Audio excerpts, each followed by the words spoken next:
Albert Einstein दुनिया के सबसे महान वैज्ञानिकों में से एक थे। आइंस्टाइन को कौन नहीं जानता होगा, और खासकर वो लोग जिन्होंने अपने जीवन में फिजिक्स पढ़ी है। फिजिक्स के टीचर्स ने जिन जिन बच्चों को पीटा है, उनकी पिटाई में आइंस्टाइन का भी थोड़ा सा रोल तो रहा ही होगा। अब भले ही आइंस्टाइन आगे चलकर बहुत बड़े वैज्ञानिक बने हों, लेकिन अपने स्टूडेंट लाइफ में तो ये भी एक एवरेज से ही स्टूडेंट थे। लेकिन आगे चलकर जो जो डिस्कवरीज इन्होंने करी, उससे तो यही प्रूफ होता है कि इनका दिमाग अपने समय के ज़माने से कुछ तो अलग था। आइंस्टाइन इतने खास थे कि मरने के बाद इनका दिमाग भी चोरी हो गया था। जी हाँ, ऐसा कहा जाता है कि मरने के बाद आइंस्टाइन का दिमाग चोरी कर लिया गया था। क्या ये बात आपको डाइजेस्ट हुई? क्या ये वाकई में सच है? क्योंकि आप खुद सोचिए, आइंस्टाइन जैसे इतने बड़े साइंटिस्ट की जब मौत हुई होगी, तो क्या कोई भी ऐसे ही आकर उनका दिमाग चोरी कर ले गया? तो आइए जानते हैं कि क्या ये वाकई में सच था। ऐसा क्या खास था आइंस्टाइन के दिमाग में। वीडियो को शुरू करने से पहले आप वीडियो को लाइक कर दीजिए और चैनल को सब्सक्राइब कर दीजिए। आपके आइंस्टाइन को शुरू में बोलने में तकलीफ होती थी, और इसी वजह से वह पढ़ाई में थोड़े से पीछे थे। आइंस्टाइन के जन्म के बाद डॉक्टर्स ने यह नोटिस किया कि जो आइंस्टाइन का हेड है वह सामान्य बच्चों के हेड के साइज से बड़ा है, और डॉक्टर्स ने आइंस्टाइन को एबनॉर्मल कह दिया। उस समय मेडिकल साइंस इतना डेवलपमेंट नहीं कर रही थी कि वह इसके पीछे का कारण जान सके। एबनॉर्मल होने के बाद भी उनका दिमाग इतना तेज था कि आज भी कोई उनका मुकाबला नहीं कर सकता। दिमाग भले ही आइंस्टाइन का इतना तेज था, लेकिन बोलने की दिक्कत तो उन्हें थी ही। सामान्य तौर पर कोई भी बच्चा 2 साल तक कुछ ना कुछ बोल ही लेता है, लेकिन आइंस्टाइन काफ़ी बड़ी उम्र तक ढंग से कुछ ना बोल सके।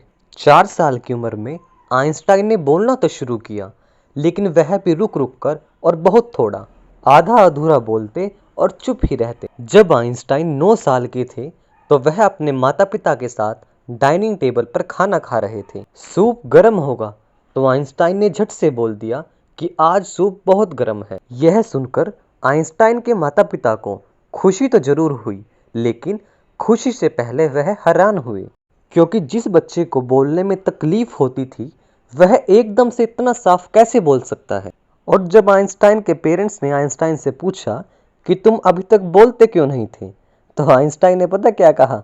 आइंस्टाइन बोले, अब से पहले तो सूप ठीक ही होता था, और अगर आप पहले मुझे सूप गर्म देते तो मैं पहले ही बोल पड़ता। इससे यह भी पता चलता है कि आइंस्टाइन मजाकिया भी बहुत थे। आइंस्टाइन को बाल कटवाना भी पसंद नहीं था। क्या आपने उनकी कोई ऐसी फोटो देखी है जिसमें उनके बाल छोटे हों? अगर देखी है तो कमेंट कीजिए। और इस बात पर तो आपको शायद ही यकीन होगा कि इतने बड़े मैथमेटिशियन होने के बावजूद भी आइंस्टाइन की याददाश्त बहुत कमज़ोर थी। बचपन में आइंस्टाइन को मंदबुद्धि कहा जाता था, और उनकी गिनती बेवकूफ़ों बच्चों में की जाती थी। क्यों, हैरान हो गए ना?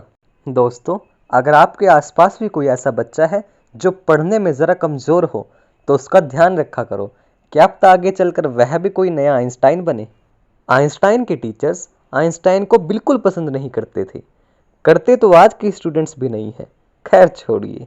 दरअसल इसका कारण यह था कि आइंस्टाइन बस मैथ्स और साइंस में पढ़ने में तेज थे, बाकी सभी सब्जेक्ट्स में वह फेल होते थे। इन्होंने ऐसी कई थीसिस पेश करी जिनके बिना साइंस कमज़ोर है, फिर चाहे वह थ्योरी ऑफ रिलेटिविटी हो या फिर E=mc²। और यही तो वह कुछ कारण हैं जो इनके दिमाग को बाकी लोगों के दिमाग से अलग बनाते हैं। तो आइए अब आइंस्टाइन के दिमाग के बारे में चर्चा करते हैं। 18 अप्रैल 1955 को इस महान वैज्ञानिक ने यह संसार छोड़ दिया था। शव परीक्षण के दौरान डॉक्टर थॉमस टोल्टोस हार्वे, जो कि एक पैथोलॉजिस्ट थे, उन्होंने आइंस्टाइन का दिमाग चुरा लिया था। और कमाल की बात तो यह है कि यह बात किसी को भी पता नहीं चली। दरअसल वह डॉक्टर आइंस्टाइन के दिमाग पर रिसर्च करना चाहता था। वह डॉक्टर जानना चाहता था कि आखिर आइंस्टाइन के दिमाग में ऐसा क्या था कि जिससे वह साइंस को इतना आगे लेकर गए।